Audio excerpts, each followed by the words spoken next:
Alright guys, so thanks very much and welcome to the next video. In this video I want to talk about, again, my favorite subject, Bitcoin. And in this video I want to show you the chart that I think all Bitcoin doom and gloomers need to see. When I talk about Bitcoin doom and gloomers, I'm talking about the sort of folks out there who think that Bitcoin is going to go all the way to zero. Okay? Now, I'm not one of them, but I'm sure you've met plenty of people in your life who've said to you that, oh, Bitcoin is going to go to zero, is going to go to below $100. Guys, the reason they probably will say this to you is say, oh, well, Bitcoin has dropped by 90%, 85%. You know, it's destroyed. It's going to get all the way to zero. You've probably seen articles.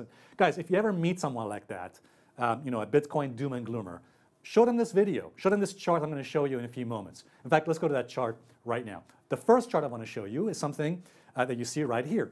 This is a chart that you may not actually have seen before. Now, if you're a more of an advanced professional trader, investor, you might have seen this. This is actually a chart of Bitcoin that actually you might think, well, hang on a second, where is this 85, 90% crash in Bitcoin I've been told about? Well, that's because what you're seeing, guys, on this chart is a logarithmic scale of Bitcoin. Sometimes you don't see this, but what you have to do is essentially set your chart to the logarithmic scale or log scale. It's very easy to do. You can do it, for example, easily on eSignal. It's very simple to do. But bottom line is this, guys. The log scale or logarithmic scale of Bitcoin, what it does is adjust the price to show you essentially what's really going on, you know, in the big picture. Show the long-term trend and also the short-term trend. So look, bottom line is this. This chart seems to show that the 90%, 85% drop in the price of Bitcoin has probably been nothing more than a correction in the long-term trend. So I'll come to this point in a few moments. But bottom line is this. Let's go to the next chart just for a few moments. Look, this is, again, this is also a log scale chart. This is a logarithmic chart, but on a daily time frame, a slightly lower time frame chart. And yes, it is true that the crash we've seen in Bitcoin, the downtrend we've seen in Bitcoin since 2017, the highs of 2017, certainly has been devastating. It's been terribly, it's a terrible downtrend, without a doubt. But also, when you look at this chart, you see that this downtrend is composed of 5 waves. I'm a great believer in Elliott wave theory, and our Elliott wave count shows to us that there's been a probable 5-wave downtrend on this time frame that you see on this daily time frame.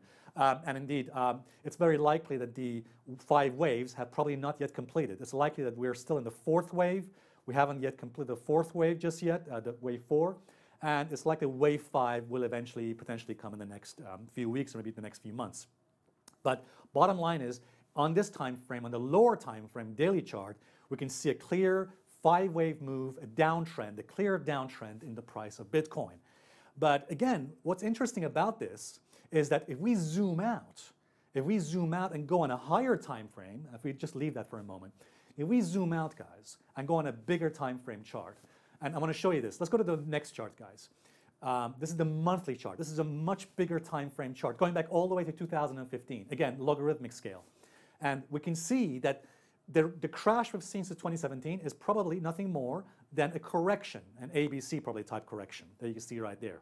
And again, it's likely that we've not yet completed that correction just yet. I actually think that there's still another move coming to retest the lows before we finally complete this corrective move.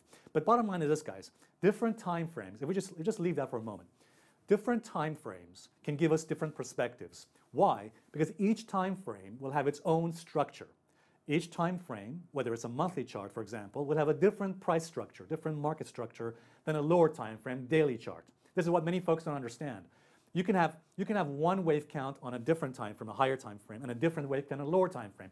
For example, the structure of the chart on a daily chart will no doubt be different from what you see on an hourly or 5-minute chart. Why? Because different time frames, different market structures. Okay, so always remember that different time frames will give you different price structure and therefore different wave counts. Perfectly possible, perfectly probable to have a correction on a higher time frame, but perhaps a much more destructive downtrend on a lower time frame. So bottom line is this, guys. This is the chart that I think, we just go back to that chart of the last one. This is the chart that I think every Bitcoin doom and gloomer needs to see. All right, guys, thanks very much. And guys, if you like this video, give it a thumbs up, and also please subscribe for future videos. Thanks a lot.